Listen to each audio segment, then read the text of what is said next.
Whatever job you got right now, keep the job you got. Unless you already got another job lined up and you about to go clock into that place tomorrow, keep the job you got. And I wish I could have told myself this last year because I had a great paying job. I mean, they were paying more than what the average job is paying right now. And you might be asking yourself, well, if the pay was so great, then why did you quit?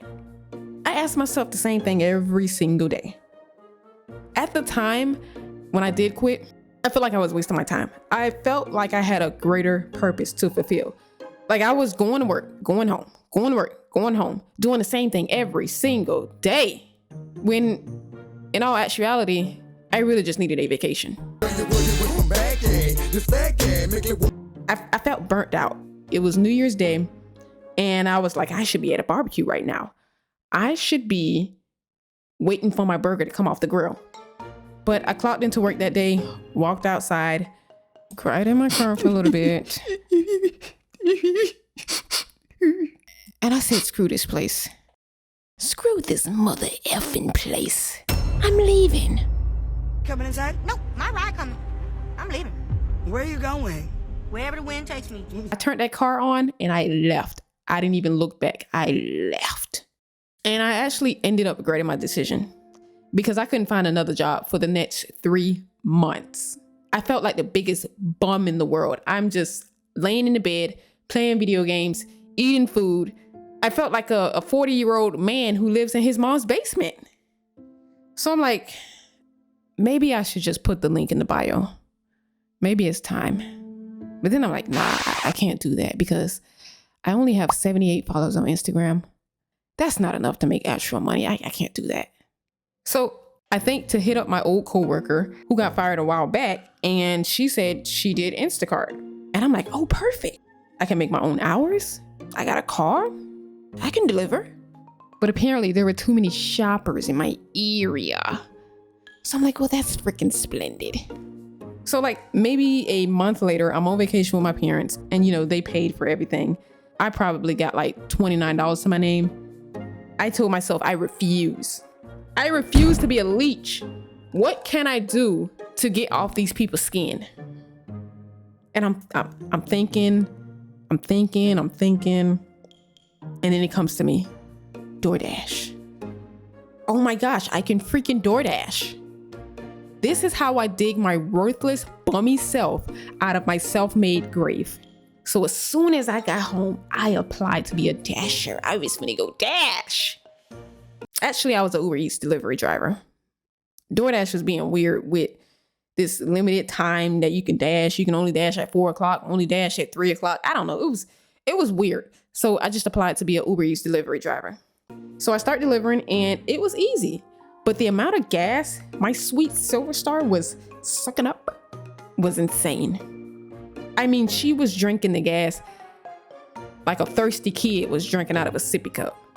And speaking of gas, I actually had this $16 order, which is pretty good on Uber Eats, that wanted me to deliver some ice cream. And I'm like, this is perfect. The place is right here, right in front of me. But tell me why the address was 35 minutes away. On the highway. So if I didn't take the highway, it probably would have been an extra maybe 10, 15 minutes. Why are you ordering ice cream all the way across town? Huh? This address was in a whole nother city. And at the time, I didn't know to look at the miles of how far someone could be. Silly me. So I just delivered it and I was pissed. I was mad. By the time I came back to my city, it was dark. It took me an hour to deliver $16 ice cream. That might sound good, but no. I burned gas on the way too. So that $16 might as well have been $8. I said never again. I will never do that again. That ice cream had to be melted when they got it.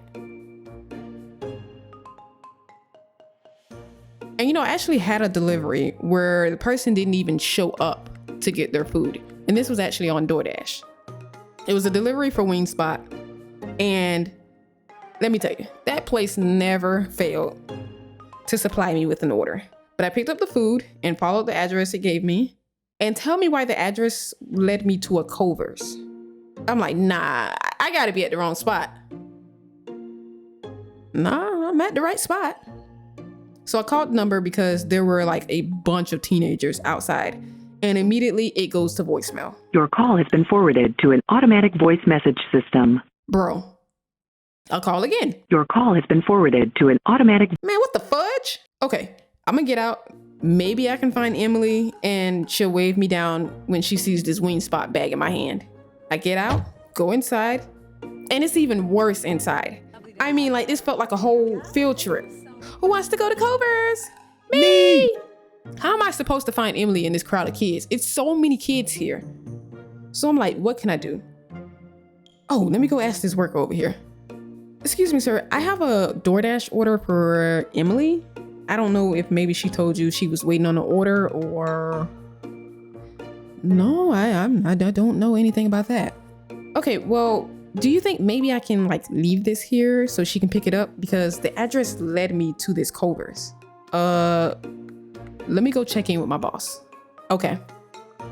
I'm waiting for him to come back, and at this point, I feel like I'm getting pranked. I feel like I'm getting punked. Is somebody punking me here? And I bet you Emily was in that Culver's with her friends laughing it up and giggling. Like, look at this fool. She's so stupid. My boss said, nah, you can't leave it here. Okay. So I walk out and I call Emily again like 10 times. No answer. I leave a message. No answer. At this point, I'm about to get some free dinner. This is about to be my food. Then I remember there is a hotel right across from this Culver's. Maybe the address was supposed to take me to the hotel. So I drive over there and I ask the lady at the front desk, hi, do you have anyone under the name Emily that ordered DoorDash?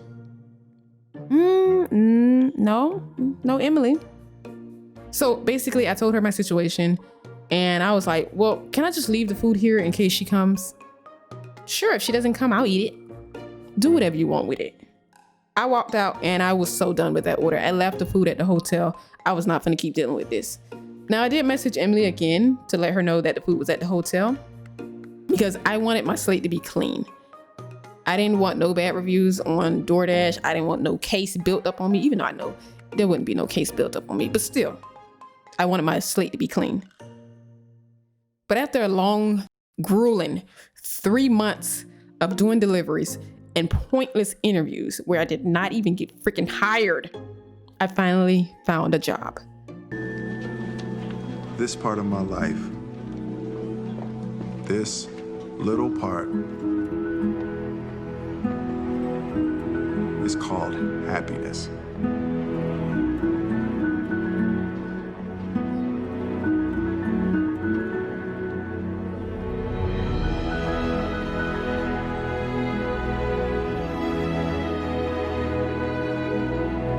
Not the best paying job, but you know, it's pretty chill.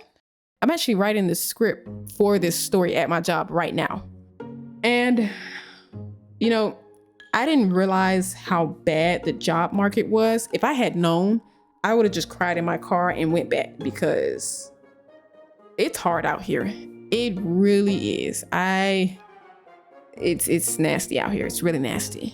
But yeah, like I said, if you have a job, keep it. Okay? Unless there's some drama or, you know, you're depressed or whatever, keep the job you got. Don't leave. You might be more blessed than you think you are.